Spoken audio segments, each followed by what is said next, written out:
বাংলাদেশের পরিবেশ আমরা নষ্ট করেছি। আমরা কিভাবে জানেন? তো অনেক কথা। প্রথমে আমরা তালিকা দিয়েছি, ওই বক্তারে নিষিদ্ধ করো, তাকে এখানে ঢুকতে দিও না, ওখানে বয়ান করতে দিও না। কেন?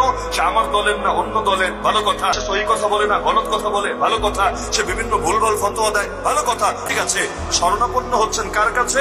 ওরা আলেমের কাছে না, এলাকার ময়মুরব্বির কাছে না, কার কাছে? কাসিবাদের কাছে। কার কাছে? জালেমদের কাছে। ওদের কাছে গিয়ে গিয়ে ওদেরকে পথ খুলে দিয়েছেন।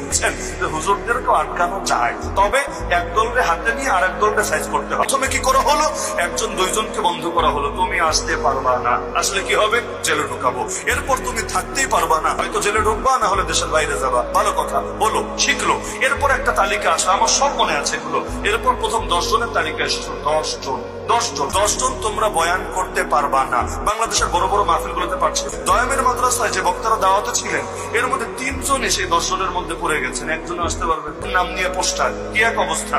আর তখন আমি মাত্র নতুন বয়ান করি, আমার নামও আছে পোস্টারে।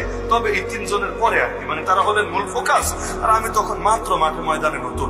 যখন আসতে পারবেন একটা ইজ্জতের ব্যাপার, তাহলে কে সামলাবে, কে কি করবে? অবশেষে গিয়ে আমারই দিল মূল টাইমে বয়ানে বসিয়ে। বয়ান করতে যাই, একটু পর পর খালি মোতামিম সাহেব কানের কাছে এসে একটু নরম করেন, হুজুর পুলিশ ঘেরাও টেরাও করে রেখে, কি এক মুশকিলের ব্যাপার। এখনো হয়তো ভিডিও খুঁজলে এটা পাওয়া যাবে। বয়ানে যদি 10 বার 20 বার খালি ব্রেক করে, বয়ান আর থাকে। অবশেষে কষ্ট মষ্ট করে বয়ান শেষ হয়েছে। দেখা গেল ওই 10 জনের তালিকা বেড়ে 19 জন হলো, 19 জনেরটা বেড়ে 29 জন হলো, 20 জনেরটা বেড়ে 36 জন হলো। অবশেষে সেটা বাড়তে বাড়তে 100 অতিক্রম করলো। আমাদের নামটাও ঢুকে আছে। পত্র বের করেছিল না একটা, এই মুরগি চোরা গরু চোরারা মিলে শ্বেতপত্র। ওই শ্বেতপত্রের মধ্যে তো আমার বিশাল জীবনী লিখে দেওয়া আছে। এমনকি আমি আমার সম্পর্কে যা জানি না তাও লিখে দিয়েছে। এত ভালো চেনে, এত ভালো জানে। বিশাল এক নিবন্ধ, প্রবন্ধ। কেন? পুরো দেশের সব হুজুরকে নিষিদ্ধ করবে। এই যে আমরা যখন জেলে গেলাম, তালিকার কাছে তালিকা, ওরা ব্যক্তিগত ভাবে সবাইকে চিনেও না। আমাদের সামনে একজনকে বলছে, হুজুর আপনাকে চিনিও না। দেখেন, ওখান থেকে নামও বলে দিয়েছে, ওখান থেকে তালিকা এসেছে। একটা মূল দেখেন, প্রিন্টের মধ্যে নাই, নিচে লাল কালি দিয়ে লিখে দেওয়া হয়েছে। আপনাদের সবার তালিকা এখানে এসেছে। তালিকা করা যায়, তালিকা করে করে সাইজ করা যায়। এই সবকটা আমাদের থেকেই শুরুতে শিখেছে। গ্রেফতারও কিন্তু একসঙ্গে সবাইকে করে নাই। এরপর 2 জন, এরপর 3 জন। দেখেছে, পালস বুঝেছে। বাকি বসে থাকে না, পাবলিক খেপে যায়। কারণ এই দেশের নিয়ম হলো শক্তের ভক্ত, নরমের জম। প্রথম আলেমকে গ্রেফতার করেছিল। ওদিন যদি পুরো বাংলাদেশের সব রোডঘাট অচল করে দেওয়া হতো, একজনের গায়ে আঁচড় দেওয়া, হাত লাগানো সাহস ওদের হতো না। কিন্তু যে হাত উঠবে আলেমের গায়ে, পাবলিক ওই হাত ভেঙে টুকরা টুকরা করে দেবে। যে জবান কথা বলবে আলেমের বিরুদ্ধে, পাবলিক সেই জিহ্বা টেনে ছেড়ে ফেলবে। নেবে আলেমের পক্ষে, পাবলিক করে দৌড়ানে দিয়ে বাড়া ছাড়া করবে। শুরুতেই করতে পারতো, এই কপাল নেমে আসতো না পুরো জাতির উপর।